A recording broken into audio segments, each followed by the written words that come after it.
ذمہ داری ہے۔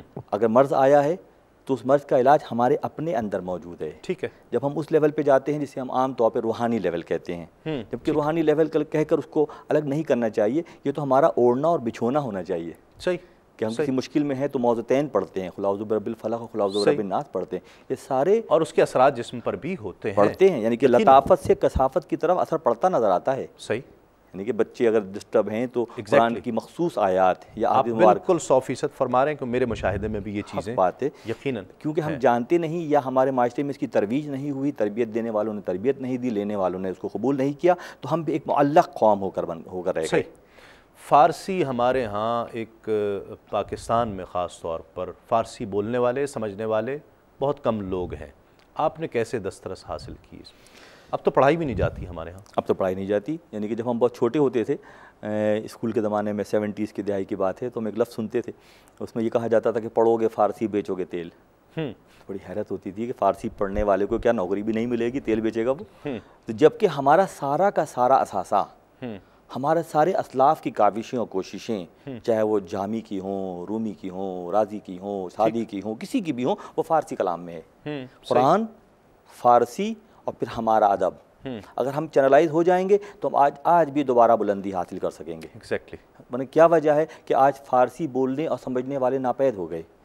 اس سلسلے میں ضرور اس پلیٹ فارم سے اس بات کی نشاندہی کروں گا کہ آج سے کچھ عرصے پہلے تک بھی فارسی کے ایک آدھ شعر تو مجھے یاد تھا، اس سے زیادہ میں کچھ نہیں جانتا تھا، مگر جب کسی فقیر، کسی صاحب تصرف کی نظر پڑی تو یہ کرامت ہو گئی کہ میٹر آف 6 to 7 ایئرس کہ میں فارسی مثنوی شریف بیان کرنے جیسا ہو گیا۔ پورے کراچی میں کوئی میرا استاد نہیں ہے، ہاں ضرور ایسا ہوا کہ کچھ کلاسیں میں نے جا کے خانہ فرہنگ میں لی ہیں، مگر اس کے علاوہ میرا زاویہ یہ ہے کہ میرے شیخ جو مدینہ منورہ میں ہیں وہ مجھے پڑھاتے ہیں اور میں پڑھتا ہوں، مثنوی بیان کرتا ہوں۔ سبحان اللہ۔ وہ اسرار رموز صرف فارسی آنے سے تو نہیں آتے ہیں نا، آپ بالکل صحیح فرما رہے ہیں، یعنی وہ صرف فارسی آ جانے سے تو نہیں آئیں گے، وہ اسرار رموز ملنے کے لیے تو نظر چاہیے، آنکھیں نہیں، نظر چاہیے۔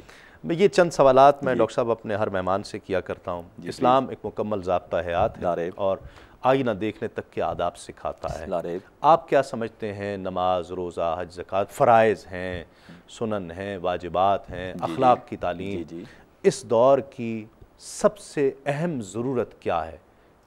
اس دور کا اہم ترین تقاضا کیا ہے کہ اسے ضرور تھاما جائے؟ 2009 میں ہم اور آپ ہیں، اس دور کا سب سے اہم تقاضا یہ ہے کہ قرآن اور صاحب قرآن سے تعلق جوڑا جائے۔ ایک لفظی جواب ہے، یہ بہت ضروری ہے، قرآن سے اور صاحب قرآن سے۔ رویوں میں ناپسندیدہ چیز کیا ہے؟ رویوں میں کبر و غرور و تکبر بہت بڑی چیز ہے۔ انسان کا کام نہیں ہے یہ انسان کا کام نہیں۔ تفرقہ در روح حیوانی بود، تفرقہ اختلافات روح حیوانی کا کام ہے۔ نفس واحد روح انسانی بود، انسان تو عرفہ مخلوق ہے، وہاں تفرقے کی گنجائش نہیں ہے۔ یہی وہ چیز تھی کہ جس نے شیطان کو، جی بالکل، نگاہ مرد مومن سے بدل جاتی ہیں۔ لارے میں نے بھی پہلے فرمایا کہ یہ فیضان نظر تھا یا کہ مکتب کی کرامت تھی، سکھائی کس نے اسماعیل کو آداب فرزندی۔ اس دور میں آپ اس کے مشاہدہ کر سکتے ہیں؟ اس دور میں ایسا مشاہدہ ممکن ہے کہ اگر ہم چینلائز ہو جاتے ہیں تو کوئی وجہ نہیں کہ ہمارے معاشرے میں دوبارہ جامی، رومی جیسی شخصیات نہ پیدا ہو جائیں۔ پسندیدہ شخصیت کون سی ہے آپ کی؟ مولانا جلال الدین رومی رحمۃ اللہ علیہ۔ دعا کیا کر سکتی ہے؟ دعا کیا کر سکتی ہے؟ دعا پر کتنا یقین ہے آپ کو؟ دعا اگر کسی کامل کی ہے تو پوری شخصیت کو بدل سکتی ہے۔ کامل کی دعا ہونا ضروری ہے۔ ٹھیک، زندگی آپ کے نزدیک کیا ہے؟ زندگی عملیت پسندی کا نام ہے، مسلسل جہد مسلسل کا نام زندگی ہے کہ اپنے دائرہ بشریت کو اس انداز میں گزارا جائے کہ یہ دور یہ گزر جائے تو ہم اکمل ترین مخلوق کے طور پر آگے متعارف ہوں۔ آپ کی زندگی کا اثاثہ کیا ہے؟ ایسٹ کیا ہے؟ میری زندگی کا جیسے آپ سمجھتے ہوں کہ یہ میری زندگی میں سب سے قیمتی چیز ہے۔ میری زندگی میں سب سے قیمتی چیز یہ ہے کہ انسان اپنے آپ کو پہچان لے۔ جب انسان اپنے آپ کو پہچان لیتا ہے تو وہ اپنے رب سے قریب ہو جاتا ہے، اور میری خواہش یہ ہے کہ نہ صرف ہمارا معاشرہ بلکہ آس پاس کا ماحول بھی روشن ہو جائے۔ کامیابی کا راز کسے سمجھتے ہیں؟ صبر کو سمجھتا ہوں میں۔ صبر ہے تو کامیابی ہے۔ کامیابی ہے۔ ٹھیک، غصہ آتا ہے آپ کو؟ یقیناً غصہ شرف یعنی کہ انسان کی جبلی تقاضوں میں تقاضا ہے، مگر غصہ ایک آگ کی مانند ہے، آگ سے آپ لوہا گرم کر کے تلوار بنا سکتے ہیں۔ واہ، یعنی فائدے کی چیز ہے۔ آف کورس، کہ آپ کے استعمال کی بات ہے. کیسے استعمال کرتے ہیں؟ اگر آگ ہے, آگ جلا رہی ہے, آپ غصے کو کیسے استعمال کرتے ہیں؟ میں غصے کو یہ اینگل دیتا ہوں کہ جو لوگ مجھے غصہ دلاتے ہیں ان کے ساتھ محبت کا سلوک کرتا ہوں. واہ, موم بنا دیتے ہیں. کوئی ناقابل فراموش بات جو آپ کو یاد رہ گئی ہو, کوئی کوٹیشن ہے ایسی, کوئی قول ہے؟ ناقابل فراموش بات یہی ہے کہ بہت چھوٹا تھا اور ابھی غالباً 7ویں کلاس کا میں طالب علم تھا, جب ہم بٹ گئے, ہم نے مہاجرت اختیار کی, تو اس بات نے اور ہمیں یہاں آنے نے شخصیت کو ایک طرح سے تبدیل کر کے رکھ دیا کہ ایک بہت بڑا تضاد تھا, جہاں سے غالباً شخصیت سازی کی شروعات ہوئی اور عملیت پسندی اور پریکٹیکلزم نے جگہ بنا لی. صحیح. پسندیدہ کتاب کوئی ریکمینڈ کرنا چاہیں گے؟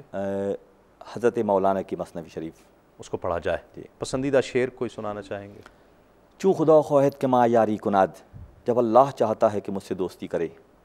چوں خدا خواہد کہ ماں یاری کند, میل مارا جانب زاری کند, وہ میرا رجحان زاری کی طرف کر دیتا ہے. سبحان اللہ. کوئی خواہش ایسی جو آپ چاہتے ہوں کہ پوری ہو جائے اور پوری نہ ہوئی ہو؟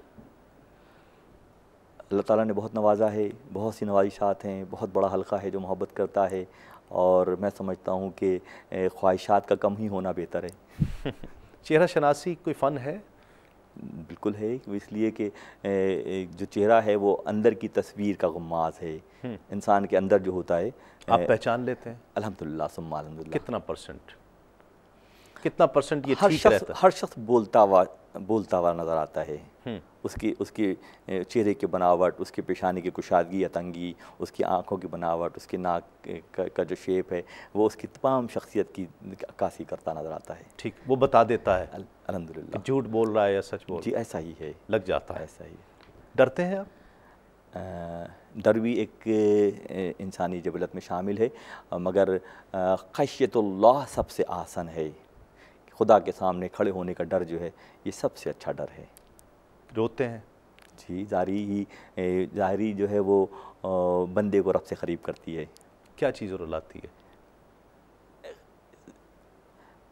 کیا چیز رلاتی ہے کہ لوگوں کا جو طرز عمل ہے, بے عملی ہے, مرکز سے دوری ہے, یہ بہت طبیعت پہ گراں گزرتی ہے. ذاتی حیثیت میں ہونا تو یہ چاہیے کہ ہم, جیسے نبی صلی اللہ علیہ وسلم کی حدیث مبارکہ بھی ہے کہ تم وہی چیز اپنے بھائی کے لیے بھی پسند کرو جو اپنے لیے پسند کرتے ہو. تو جب میں چاہتا ہوں کہ میں الحمدللہ ثم الحمدللہ ایک بہتر مقام پر ہوں, تو میں یہ چاہوں گا کہ میرا بھائی بھی آ جائے, اور جب وہ نہیں آتا ہے تو دکھ ہوتا ہے. اچھے دوست کی پہچان کیسے ہو سکتی ہے؟ جہاں سوری کی کبھی نوبت نہ آئے. کیو ٹی وی کے لیے کیا کہیں گے؟ کیو ٹی وی ویسے تو میں سمجھتا ہوں کہ یہ بارش کا پہلا چھیٹا ہے جو آنے والی بہار کی ہمیں پیش کی اطلاع دے رہا ہے. بہت شکریہ.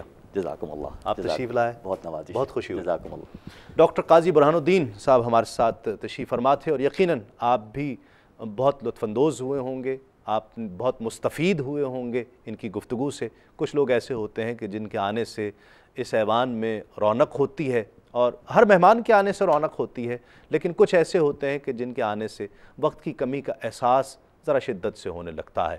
اس خیال کے ساتھ کہ چہرہ گردش ماحول نکھر جائے گا, ایٹمی دور کا انسان سدھر جائے گا. چہرہ گردش ماحول نکھر جائے گا, ایٹمی دور کا انسان سدھر جائے گا. اے نئے دور تجھے امن کی حاجت ہے, اگر تھام لے دامن سرکار سنور جائے گا. اپنے میزبان تسلیم احمد صابری کو اگلے جمعے تک کے لیے اجازت دیجیے. تسلیمات.